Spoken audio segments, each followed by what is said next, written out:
Hey guys, welcome back. I'm working on the Chevy Dually, getting it ready for paint. I didn't do this on camera. I probably spent a good 45 minutes or so. I found some delaminating paint in some of these corners, so I had to get it all out and grind it all out. Now, for the most part, this tailgate gets covered with a carpeted piece. As you can see, the bed's all carpeted. So basically, all around here is a carpeted panel, and it pretty much covers all this, but I just didn't want to paint over delaminating paint and just have that flake off. It's kind of pointless to do that. So I spent like 45 minutes or so and just kind of sanded it down. Now I only used 180 grit, so it might have a little bit of sanding marks in the paint, but I'm not going to waste a ton of time with 320. But it's definitely all scuffed down. Maybe I will spend a couple minutes with some 320. I'll probably just do that real quick just to do it. And then we're going to flip this over and we are going to start guide coating and blocking the tailgate and seeing what it looks like.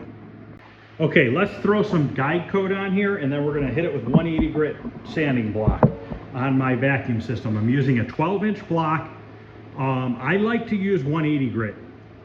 A lot of people will do 320 grit and then wet sand with 600 before they paint. I don't do that. I like the 180 block because it cuts through the primer faster and it straightens the primer faster. 320 is not going to completely cut through the primer. It's going to kind of want to ride over top of the primer.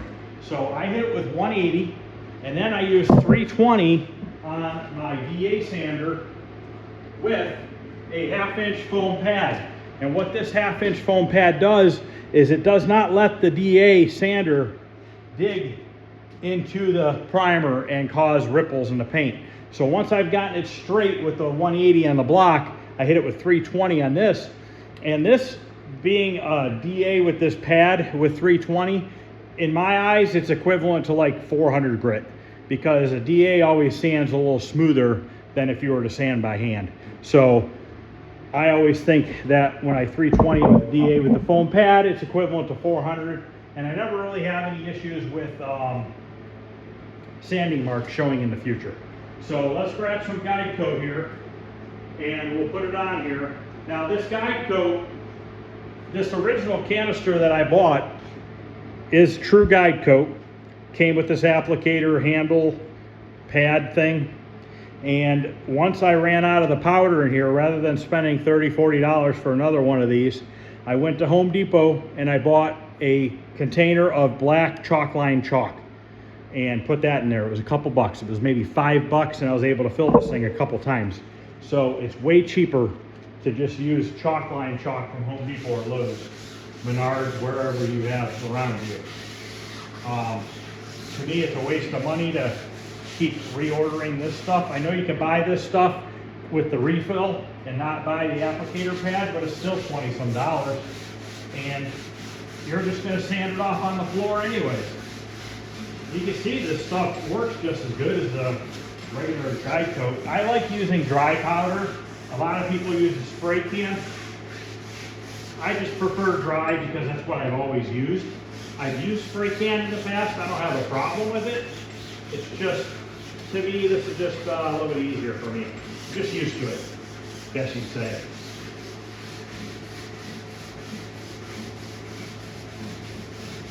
All right, let me put my mask on. I'll show you here for a couple minutes with the 180 grit, show you how quick it's going to knock it down. This primer is months old, so it's definitely cured. So if any shrinking is going to happen, it's going to happen from this primer forward, nothing from this primer before.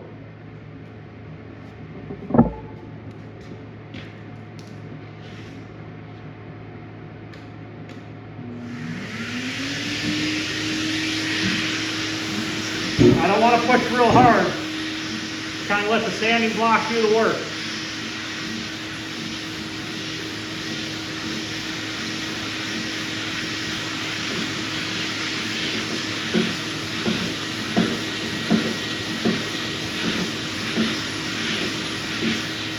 I'm going in a crisscross pattern.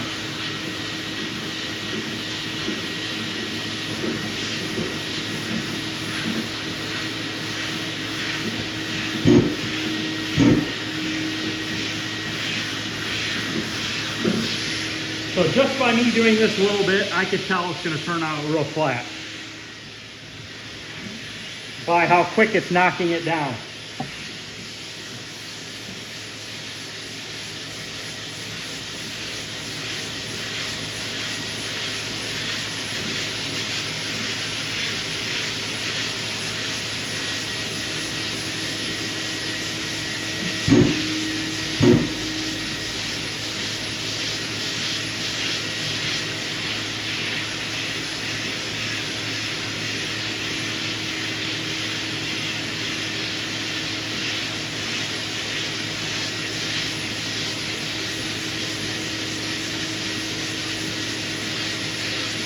You can see right here, these are a little bit of imperfection.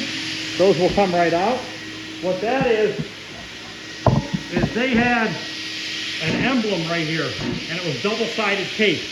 And when I peeled it off, I had to get the tape off the paint, and it made the paint a little bit distorted. So this primer is going to take care of that problem.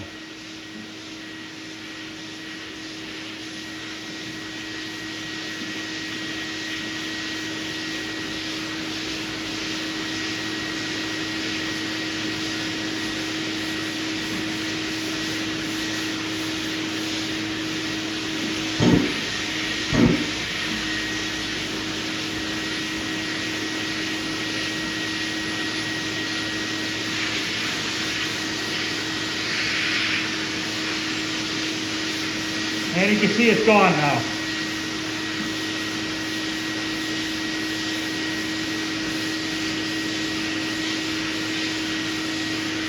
So I'm going to go ahead and block sand the rest of this down, and I'll show you what it looks like.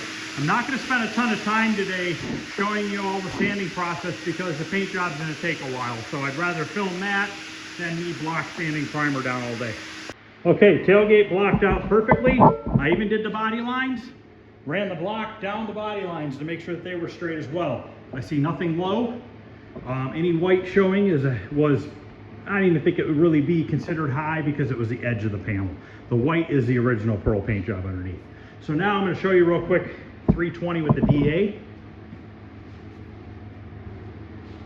I have my interface pad on, my 1/2 inch thick foam pad.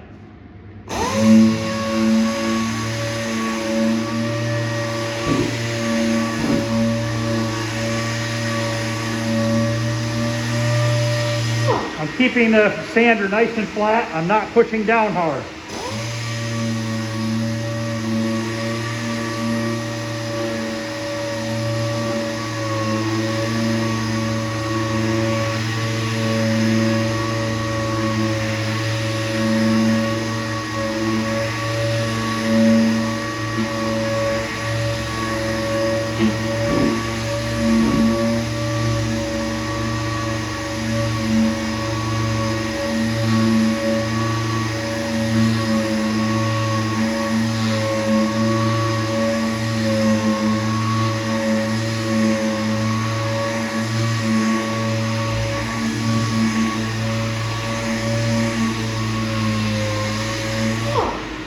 That's pretty much it. So consider it's kind of like I am polishing out the 180 marks with the 320 on the DA. That's pretty much all it's doing. I'm just going both directions to make sure I knock them all out. The good thing is this is a pearl white paint job. Putting a gray epoxy sealer down, and then I'm going to put a white base coat. By the time the white base coat goes down, if there were any sanding marks left, it should be covered at that point so that when the pearl goes on, it is not going to, the pearl's not going to go into sanding marks and show it. So I'm going to take my time with the 320, really look it over, make sure I get all the 180 marks out of there, and then this panel will be ready. I've already done the backside and the jambs. Once I 320 it, I always take a Scotch-Brite pad, and I always go back and Scotch-Brite the whole entire panel down, just to make sure that I get in every little nook and cranny that has it's scuffed up. So I'm going to go ahead and finish this, then I'm going to move on to the wheel flares and then the bed. So I'm going to be doing this for the next several hours. I'm not going to video it. I'm going to kind of just maybe just check in every so often and show you how it's going. If I run into an issue, I'll show you that. I know there's an issue on this bed rail, but I think it's gonna be okay. I had set those rear wheel flares in the bed, and one of them was hanging on top of the bed, and it put a little scratch in the primer, but it's not real deep. There's a little nick right there. I might have to put a tiny bit of filler in there, but that's pretty much about it. Everything else looks really good. So I think it's gonna turn out extremely well. We are gonna put 4 coats of clear on this truck. The reason why we're putting 4 coats of clear on this truck is I'm gonna block sand this truck down, probably start with 1200 grit and knock the clear flat with 1200 grit and a paint stick. And then I'll go to 15, 2000, and then probably 3000. I don't think I'm gonna waste my time with 5000 and 8000. I don't think that this paint job is gonna need that. So I don't wanna waste the material if we don't have to. I try to save the 5000 and 8000 grit for like black paint jobs, something that I'm trying to really, really refine. After you've hit 3000 grit with a white paint job, I don't think you see it after that. I think it's just a waste of time and material. So I'm gonna keep going. I'll be back later on to show you the process. I'm figuring I'll probably have about 3 hours of work here between all these parts, getting them prepped and ready for paint. And then at that point, I need to clean out the spray booth. Let me show you something real quick. Last night, after the Oldsmobile Vista Cruiser left, I went ahead and finished sanding down these running boards for a Toyota pickup. And I textured them and then painted them a satin black paint. So these are pretty much ready to go back to the guy. But it has a nice texture on it. And it had originally a texture on it before. It was actually rhino lined before. And what happened with the rhino liner is it separated down here at the bottom lip. Salt and that water and everything got behind it and started to corrode the aluminum. Now I told him it's probably gonna happen again in a couple years. Unfortunately, aluminum and salt and liquid de-icer that we have here in Ohio, they don't really play well together. It causes a white powdery corrosion on the aluminum and it pretty much just screws everything up. I did epoxy primer those last night before I put the texture and the paint on. So, you know, that will help, but I still think you get a nick or something, it's gonna start working its way into that aluminum. So, all right, I'm gonna keep on going and I'll see you guys later. Okay guys, shop is empty right now. I like it when it's like that, but if it stays empty too long, they're not making any money. So tailgate's hung up, blown off, the bed, everything's sanded, blown off. I need to blow it off again. Bed obviously is plasticed off. I'm not gonna worry about plastic off any of that stuff in there. Probably just hit it with a little black spray paint afterwards. Everything's set up to go. Next is to wash everything. I'm gonna grab dinner real quick, come out here after that, wash this down with the solvent wash and then the window cleaner. And then at that point, we are going to be ready for sealer. We're gonna use the epoxy primer as a sealer, put a coat of that on everything. And then after that dries, we'll be putting on 3 coats of base, probably 2 good coats and maybe 1 light coat, just going around the edges and everything, just to make sure that you get all the edges and everything. Now all this stuff that you see in here, it's kind of crappy looking. It is all gets hidden. The wheel flare comes way out here past all that. And then there's an inner wheel flare that bolts on here and it goes right down at the bottom here. So this, you never even see any of that. It is all hidden behind both wheel flares. And that's just how this truck has been for the past 25 years. This is the 3rd time I'm painting this vehicle in about 25 years. First time I painted it about 25 years ago, it was silver from this body line down. From here up, it was maroon.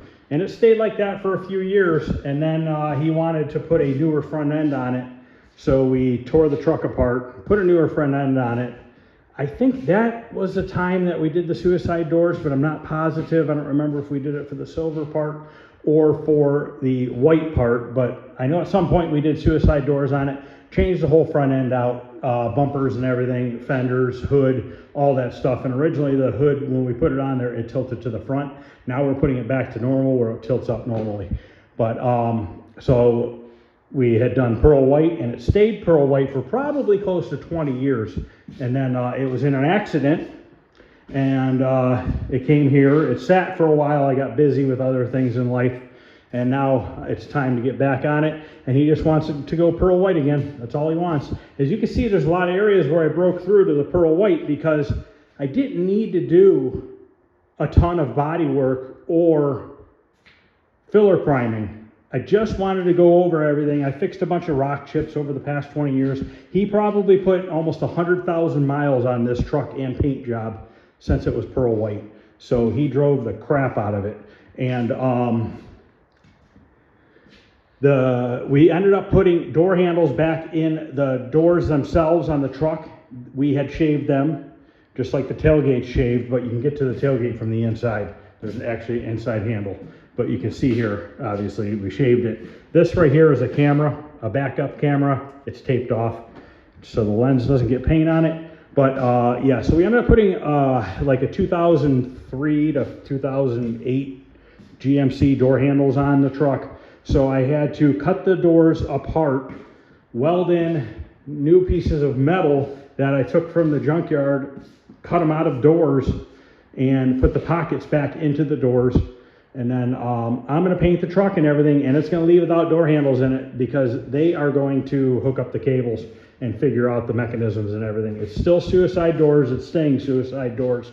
So that's pretty much where we're at with that. So I'm going to go grab dinner real quick, come back, wipe this down 2-3 times, blow it off, and we'll get some epoxy primer on.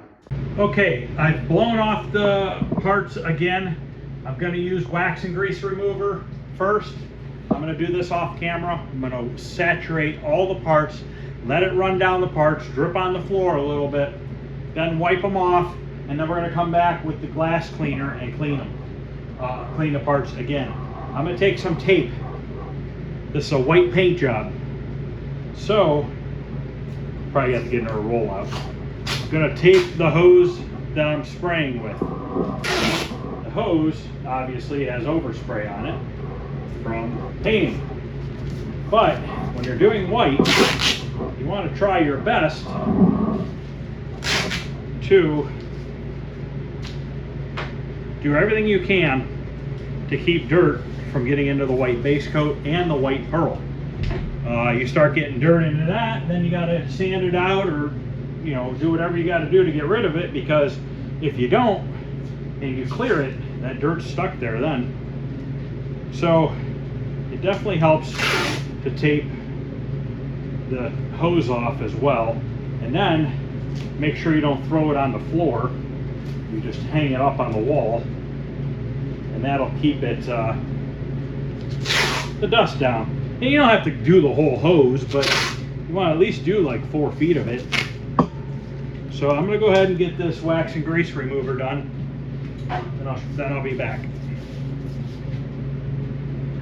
Okay, I just did it off camera. I wiped it down twice, once with the solvent, once with the window cleaner.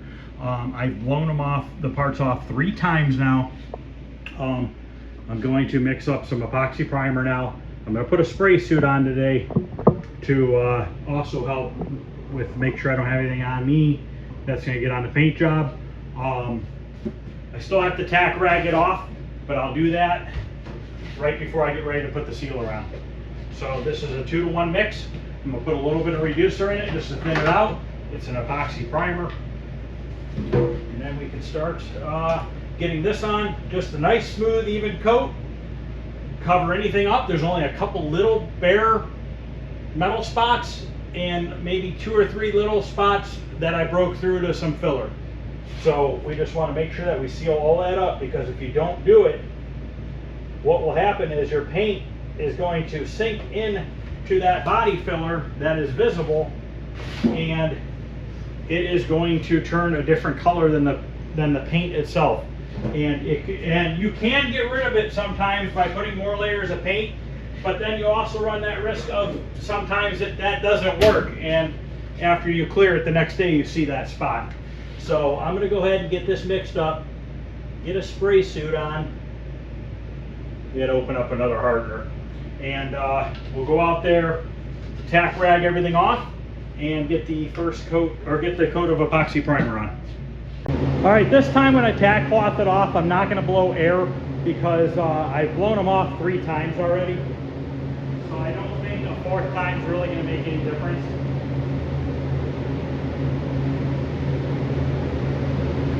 I'm just going to go around and wipe everything down really well. Start from the top and work my way to the bottom. And go over the 2nd time.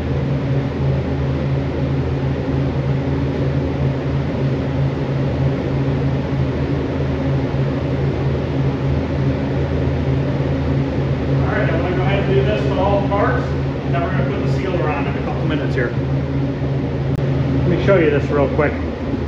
Now, the hose in here is going to be a pain in the butt by myself, but we'll get it done. So what I did here is I cut a rivet down, and I stuck a rivet in this hole, and what that's going to do is keep this pushed out a little bit. So what I'm going to do is I'm not going to worry about sealer in there because there's no bare metal. But what I'm going to do is when I do the white base coat, I'm going to put the white base coat back in there, and then I'm not going to reopen it up for the clear, or for the pearl. I'm just going to leave it like that, and pearl's going to blow in around there, and that'll be good enough. All right, let me get my mask on, and we'll get this epoxy primer applied. Always want to start at the back of the booth because that's where my air is coming in, and it's going that way. So you start in the back and you work your way towards the fan.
Epoxy on the back panel, there's no bare metal.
Okay, I'm mixing up some white here. This white is a 1-to-1 mix, 1 part paint, 1 part reducer. I'm using the 28-ounce cup, 27-ounce cup. I'm using the milliliters here.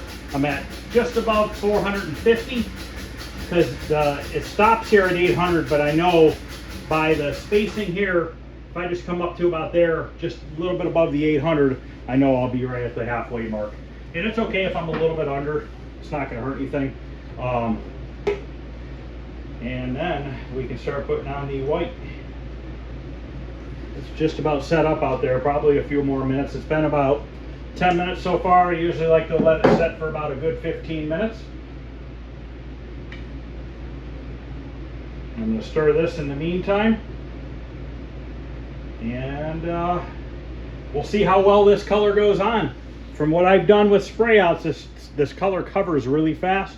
This is a really good brand of paint. I've never used it before. I've never even heard of it before until a couple weeks ago. It's called Automotive Art. It's not cheap. It's not the most expensive. It's not the cheapest. It's kind of like, it's kind of like Omni Plus, maybe a little bit better than Omni Plus in the PPG line. Omni Plus is pretty much the middle of the road. I put this, from what I've tried, above the Omni Plus by just a little bit.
I'll put a little bit more reducer in it. To me, it's a little too thick, and it's not atomizing good enough for my taste. So we're gonna put a little bit more reducer in it.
you, even this next batch I mixed for the tailgate, it's still a little bit thick, and I did 45% paint, 55% reducer. It's basically like a 60-40 split.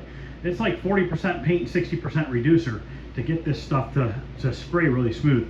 This, I feel like I'm spraying house paint. It's going on so quickly that it's crazy. Honestly, one more coat's probably gonna do it. I'll probably just put one more good coat on, go around and maybe hit the edges, make sure I got everything. I think that's all it's gonna need. So I gotta put more reducer in this. This is some thick stuff. I don't know if the pearl's gonna be like that, but I'll tell you what, man, this color, it covers quick. So you can see I just sprayed a little bit out of there. I had it topped off, but apparently I need to add a little bit more reducer. All right, I'm gonna stir this up real good, and we're gonna go out there and put the second coat on. This cup right here should get me everything but the tailgate.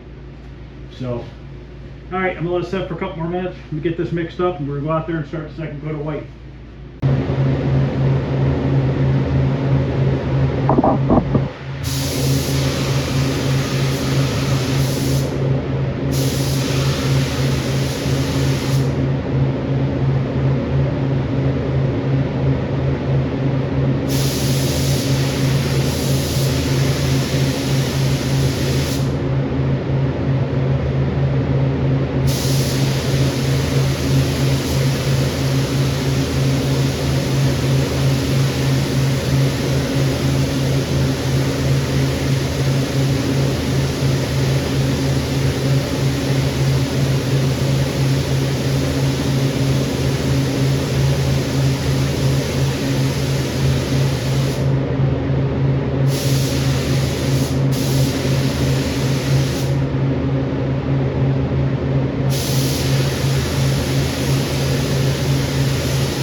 Okay, that's 2 coats. I would say it's pretty much covered.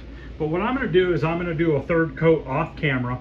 I'm not going to do like the back of the tailgate, the back of the bed, stuff like that. I don't want to waste material. I'm just going to do one more light coat on the body itself, just to make sure there's no gray showing through the white. Just a light coat. And then after that, I'm going to let it dry for 15-20 minutes, and then we can start applying the pearl. So I'll do this 3rd coat off camera, and then I'll be back. Okay, last coat's on. That's how much paint we use. Maybe a quart, probably a quart. So there's still 3 quarts, which is a 1.5 gallons of white left. Looks real good. I get nervous with whites and yellows because if you don't get the edges really good, they'll stand out. Like yellow especially, it'll turn kind of green over the gray primer. So I'm gonna let that set for 15-20 minutes, and we're gonna start putting the pearl on. Okay, now I'm gonna start mixing up the pearl. You want to really stir this stuff well. Make sure you don't have any clumps or anything on the bottom of that can. And every time you use it, make sure you stir it really well. Now when I spray this, I want to walk down the whole panel. I don't want to do stopping the middle of the panel. Even on the wheel flares, I want to go across the whole entire panel. This is once again a 1-to-1 mix. It feels pretty thick, not as thick as the base coat, but it's definitely thick. They require 2 to 3 coats, 10 to 15 minutes flash time between coats. So we're going to do 3 coats. We should have plenty of pearl. I had them get a whole gallon.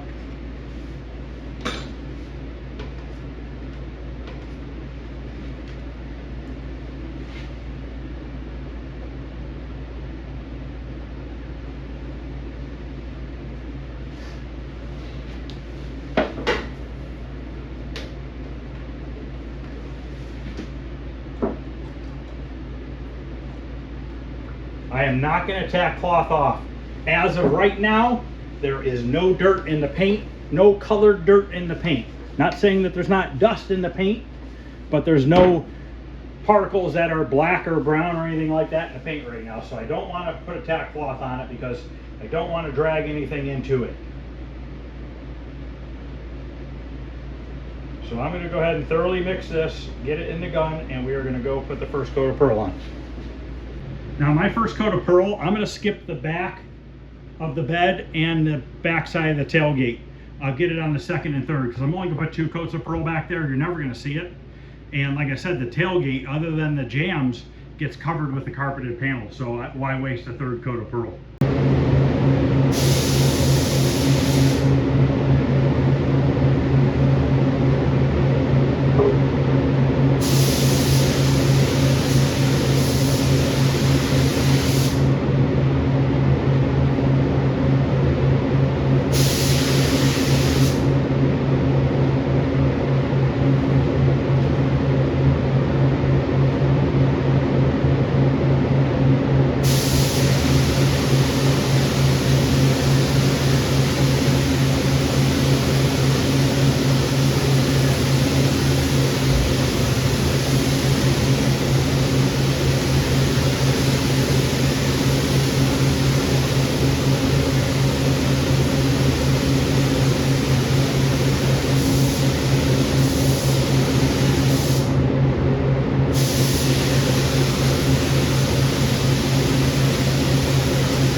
Okay, in a couple minutes here, I'm gonna do the third coat off camera just to save a little bit of time. I'm gonna do it just like I did the last coat that I just did.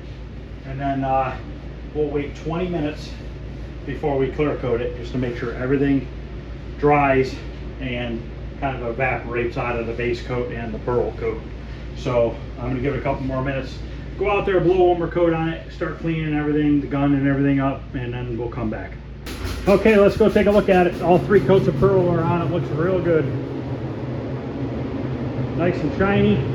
That's what pearl makes the base coat shiny. And then once you clear it, obviously it gets even shinier. But look at that drastic, how that pearl really changes as you walk around it. Hard to do it with the camera. But you're ready to put clear on here in a few minutes. So far, so good. I don't see any dirt, nothing in the paint that concerns me. Obviously, I'm sure there's some dust in there, but there is no physical colored dirt in the paint. Not tack clothing it, I'm not going to touch it. Don't want to touch it and run the risk of dragging anything into it. So, I'm going to give it another 5 minutes. We're going to mix up the clear and start laying down the clear. First coat of clear is going to go on lightly. Not lightly, light to medium. Second coat's going to be like a medium wet coat. And then we'll see what it looks like after the third coat if I decide to do a 4th coat. First 2 coats, I'm not doing the back wall. I'm not doing the back of the tailgate. I'm not wasting material. Doesn't need it. It's never going to be seen. It's not getting wet sanded and buffed. So the first 2 coats of clear, I will be ignoring the back of the tailgate and the back of the bed. So we're going to use the Wanda clear again. I know some people don't like this. I like it. I think it works really well. I think it wet sands and buffs well. I think it keeps a high gloss, and you can bake it, which is nice. So, all right, I'm gonna get some clear mixed up. It is a 4-to-1 mix, 4 parts clear, 1 part hardener, and then I'm going to add a little bit of slow reducer to it just to help it lay down a little bit flatter. Now, I'm using a 27-ounce cup again. Now, I know that I'll be able to get, I probably can get all the parts on the first 2 coats because I'm not going to be doing the back of the tailgate or the back of the bed. But when it comes to the 3rd coat, I'm going to have to stop after the bed, mix up more so I can do the tailgate. I'm not going to go ahead and mix up 2 cupfuls. I don't need it. It's fine what I'm doing with these parts.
I'll get the edges of the outer edges of the wheel flares on the 2nd coat.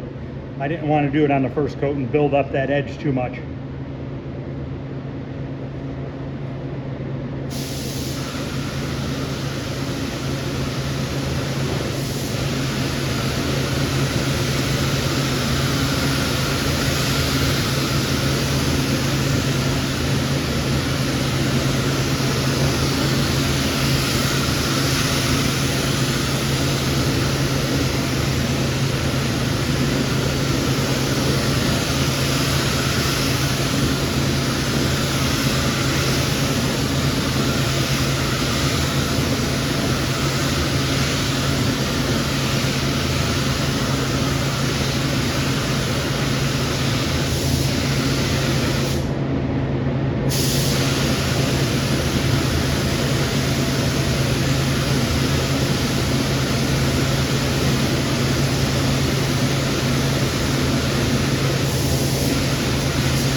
obviously gonna have to mix up some more clear. I didn't put the cup all the way to the top.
I just threw the hose on the ground out of habit.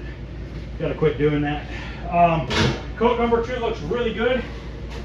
This clear wants 5 to 10 minutes splash time between coats. I waited 10 minutes on the first coat. I'm gonna wait 15 to 20 minutes on this. Those first couple parts that I cleared are probably already 10 minutes into the waiting period. So about another 10 minutes I can start putting the third coat of clear on. I think it's laying out really well. So I think it's gonna turn out nice.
All right, it's good at 3. It's really good at 3. Don't want to push my luck. Plus, I'm not running the heater and the temperatures dropped down to 70. So I'm not going to push my luck and get myself runs by putting a 4th coat on. Plus, it laid out really, really flat. Very, very minor ripply, which will come right out when I block it out with the 1200 grit and work my way up.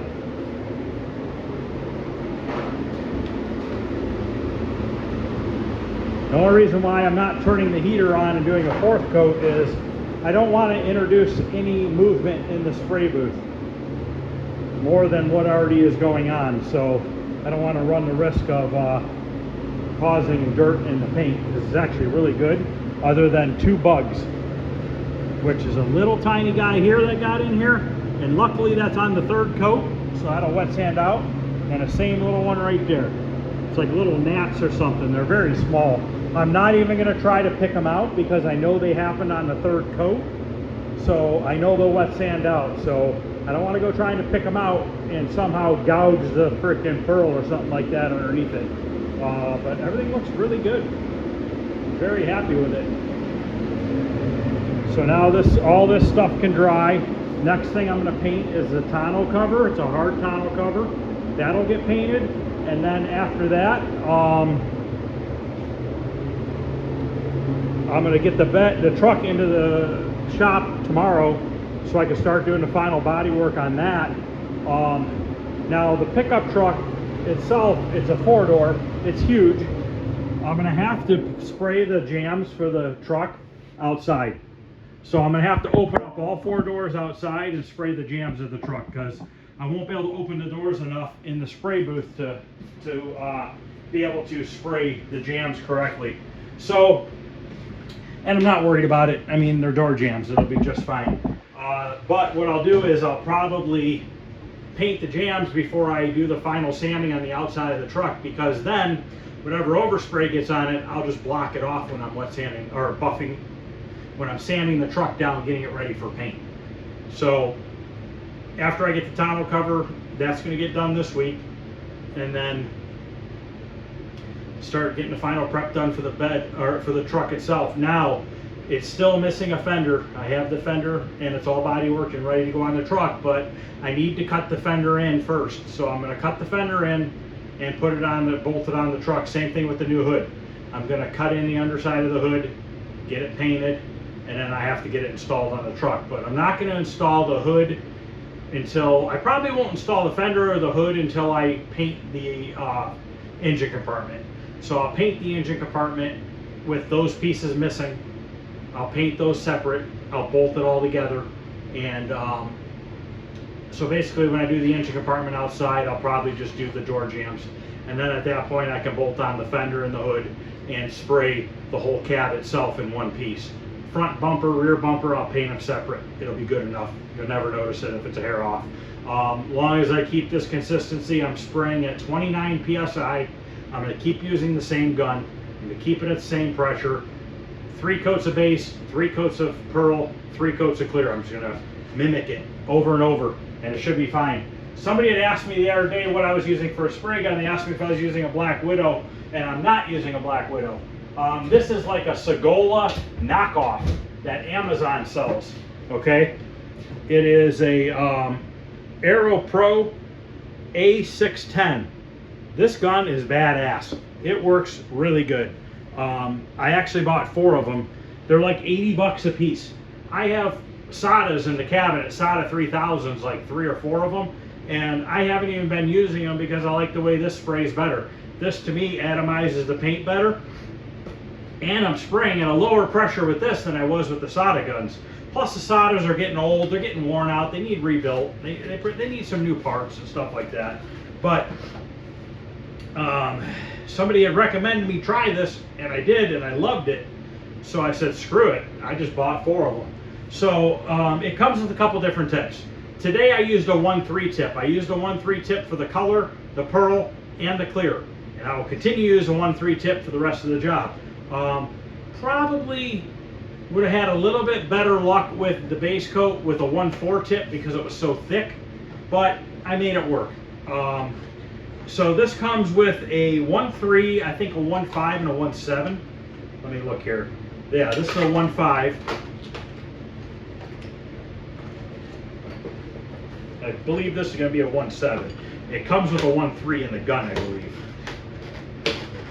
But I highly recommend this gun. I would definitely buy one if you guys are looking for a cheaper alternative. 1.7. So it comes with the needle, the cap, and everything. So it has a 1.3, a 1.5, and a 1.7.